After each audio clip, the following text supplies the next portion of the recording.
Today I'm really excited to be with India's most prominent hairstylist and makeup artist, Ambika Pillai. She's won countless awards for her dynamic styles, and every designer in the fashion fraternity adores her for her ability to mix traditional and contemporary styles. So Ambika, welcome to India's first ever virtual wedding show at Indianroots. Thank you, How you. How does it feel? Feels great. Yeah. Yes. You're originally from God's own country, Kerala. Yeah. And so how does it feel from being the backwater girl to the backstage queen? That's a cool one. Yeah. Yeah, well, I left Kerala about 26, I'm on my 26th year now since I've come to Delhi. So I left Kerala and I've come to Delhi. I managed a huge, long struggle, all the way till today. And now I have to say I'm really proud to go back to my roots in Kerala. I've just opened a salon in Cochin, so I'm really excited about that. But the journey in Delhi has been crazy, and it started off with, of course, designers, interacting with designers, doing shows all over the place, Fashion Week since its inception. It's been a great journey. So on the subject of trends, what do you think will be in trend in 2014 when it comes to makeup or hair? Let's start with the skin tone actually. Like it's going to be translucent, most beautifully natural. I don't want anyone to go over the top or say, okay, I like dark skin color tone and just go really dark. Just stay natural, beautifully translucent, the skin tone. As far as the eyes are concerned, nice beautiful lush lashes, mascara curled and mascara nice and thick, a nice long pulled out winged liner. And I'm saying stay muted on the eyes because the mouths this season is going to be solid, beautiful colors like burnt oranges, beautiful hot reds, pinks that are like in your face pinks. All those nice solid mouths. And of course that's for an evening function, and for a bride, that's the way to go. Nice solid colors, yeah? And don't go for pale, muted, glossy mouths unless the eyes are really dramatic. And if the eyes are really dramatic, then your lips can be a little bit more subdued and more muted. As far as hair is concerned, a bride, I know on her bridal day, she doesn't have a choice with hair because, of course, we've got brides from all different walks of life, different kind of customs, cultures, everything else that come to us. And the bridal hair sometimes has to be covered, sometimes doesn't need to be covered, flowers in the hair, no flowers, accessories, a lot of things. So I would say you keep your hair nicely looked after, especially leading up to the bridal day, But the days before the bridal day, like cocktails and engagements and everything else, more texture in the hair, not just poker straight. That poker straight look is kind of gone for a bride. Let's see more textures. And even if you get texture into the hair, nice beautiful braids going into a textured bun or textured loose curls, and maybe a twist or a curl or something up in front, interesting with texture. No more dead straight hair. So what about the trends that we should absolutely just let go of, minus the poker hair, straight hair? On a day-to-day basis, when you get out of bed, wash your hair, and poker straight is easy to manage. It's not untidy, it's lovely. You get up, you're looking very chic and cool through the day. And curly hair, you look like me basically, really out of the bed, messy, and it's very difficult to handle. I would like it if it is straight with a little bit of curls at the bottom. All that looks great. We Indians, as Indians, need to let go desperately is a brown lip color, for God's sake, It came into it. The thing is, something comes into India and it doesn't go. And especially in fashion, and people don't understand, in fashion, you need to keep your fingers on the pulse of international fashion, yeah? So leave the browns behind. Go with nice, beautiful colors. Not just talking about the lips, I'm talking about the nails as well. Nice, beautiful, juicy colors. Let it all jump out and hit people right in the face. It's beautiful. It works well for brides. Thank you so much. Now moving on to our segment of the day is the wedding special with Ambika Pillai. Not too many brides get the opportunity to have a one-on-one chat with the leading hairstylist and makeup artist. So we've chosen 3 brides to be from all over the country to come and get tips from Ambika herself. So first let me introduce you to Tanya Pava from Mumbai, who's come specially to get some tips on her on a big day. Hi Akanksha. Hi Ambika, I'm so excited to be here. Hey, Tanya, it's a pleasure to meet you. Okay, the thing is, Tanya, everybody who gets married out, as soon as their date is fixed, they go charging to the salons, take their bridal booking, that's a must, any which way. But be careful of what kind of rituals and you know, all the treatments that you choose to do before your wedding. Get a face clean done, you know, get yourself nice body polish if you want to kind of pamper yourself. Get your waxing and your basic necessities. And besides that, if you have a skin problem, I mean, Tanya, you have a few, no, you are fine.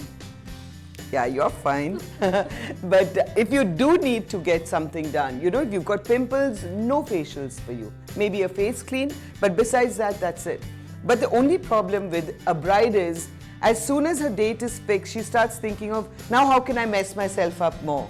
You know, she is not thinking that. She's like, how can I get that glow? And how can I get that whatever in my face and in the way I look? But eventually come to me like looking a mess. And that's because she's broken out, because she's done something that her skin is not used to, her body is not used to. Please stop waxing your chest and your back and only your legs, and get all that, the basic necessities done. Stop where you've never gone before. Don't do that, okay? Now, where Tanya is concerned, she's got a very big forehead, yeah? And Tanya, you have to choose your accessories well. You know, whether it's a big, nice tika, a nice big tika would look lovely, like a teardrop coming down, you know, and or a matha patti would also look stunning. So a little bit of a lift, and then of course your hair has to go up because your chunni comes on top, right? But nice, if your chunni is kind of see-through, then I suggest you get nice accessories that one can see through, because see through your chunni. Because when you look at yourself, you're not seeing the back of your head. But when you're on stage, everybody else is seeing every inch of you. You know, so we have to pay attention to everything. Yeah? And if your chunni is really, really heavy, forget hair accessories. I'm talking about stuff that goes on the bun and everything, because only your husband is going to see it. Nobody else is. So if you want to like make him happy, then it's okay to do jewel up your juda. But otherwise, nicely do up something, accessorize the back of your hair as well. Yeah? Okay, that's your tika. And then as far as your skin color tones are concerned, your skin tone is concerned, go nice and, I mean, I should be able to see the skin. I don't want to see a mask or like something like, if you smile, your whole face is going to fall off in your hands. No bride wants that. Nobody wants to get suffocated looking at you looking like that. Your eyes are like really tiny, even though you've got beautiful highlight area. That is great, but the lid area is kind of a little bit less. So what we need to do is you need to show your color off. I mean, go with this color, this season for the brides, use more golds. I mean, whatever it is, you know, if your outfit is red, maybe a tinge of red, but more gold.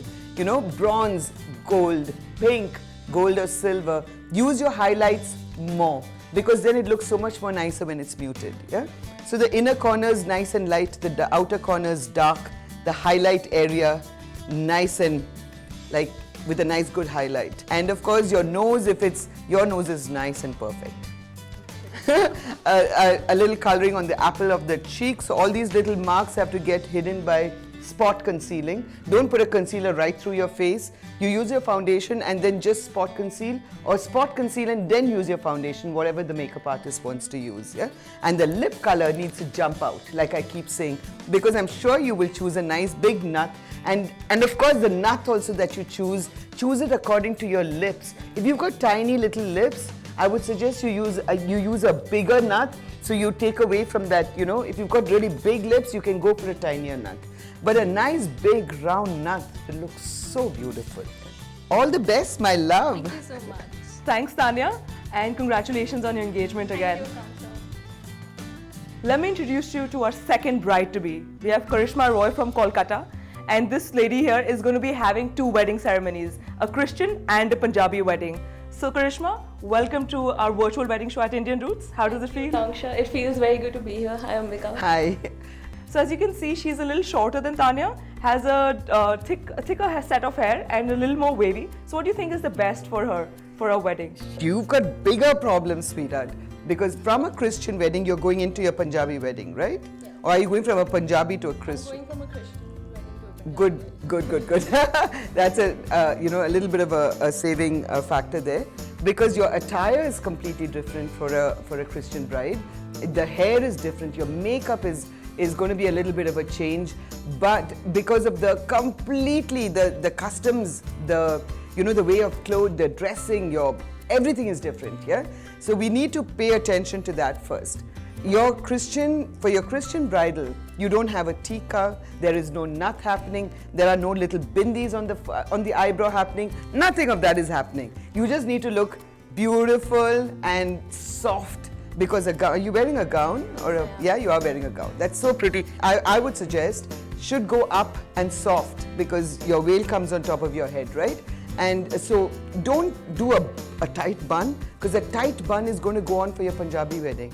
So you do a little bit of a variation, maybe softer curls, piled up soft curls, and if you want to have a few, something soft out next to your neck, hugging your neck, something really soft and beautiful with little beautiful white flowers in your hair, not all your gajras at all. So as a Christian bride, little beautiful white flowers, maybe baby's breath or something like that on the hair that looks really nice, that you can see through the veil, and then the veil goes on, which is beautiful. As far as your makeup is concerned, don't do dramatic eyes, but do a nice beautiful mouth, like a nice, because it's white and or if it's cream, but otherwise nice beautiful jumping out red with a nice hot red on the mouth, or a nice pink on the nails, all that, because you're holding your flowers, you're holding your bouquet, everything shows, yeah. So, and of course, your jewelry is going to be completely different. There's no tika happening, there's no nut happening, nothing is happening.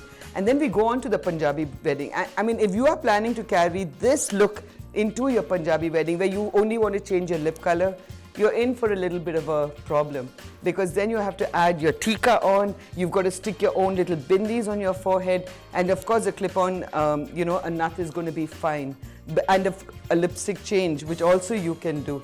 But then you choose your hairstyle that can go for both the functions, from a Christian bride into a Punjabi bride, all right?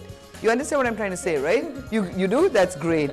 But I think even a beautiful side wave will look nice on you. And if you do a side wave, then later you're trying to fix a tika into that side wave, it's not going to happen, If you are going back to your makeup artist, then you can do whatever you want and do a complete changeover, But if you are planning to do this whole changeover by yourself, then you need to pay attention to the kind of hairstyle that you choose and the kind of everything else that you do, all right? And especially don't say I want pink eyeshadow when you're changing into a red outfit. That is going to clash.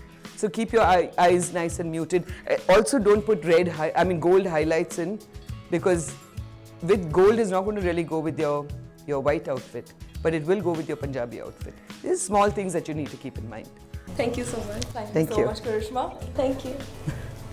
Wow, that's amazing. No one thinks of these little things on a daily basis.